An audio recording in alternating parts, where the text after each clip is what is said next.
Usa ka suspected nga kaso sa monkeypox ang natrace karon sa Malabang, Lanao del Sur.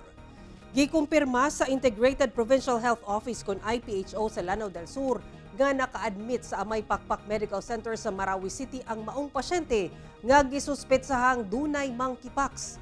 Tungod niini naka-code white alert ang tibok probinsya ug gi-reactivate ang disease surveillance units.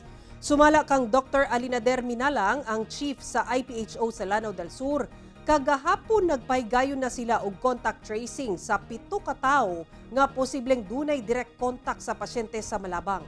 Suspected pa lamang kuno ang maong pasyente ug kinahanglan pa nga ma-confirm pinaagi sa mga sample nga gipadala na sa Research Institute for Tropical Medicine or RITM. Giklaro ni Dr. Minalang nga ang monkeypox dili makamatay apan paspas kini makatakod ilabi na sa direct contact nga hinay ang immune system nga mo resulta sab sa pagkamatay. Panawagan niini nga magbantay ang matag usa susama sa gihimo kaniadtong panahon sa pandemya.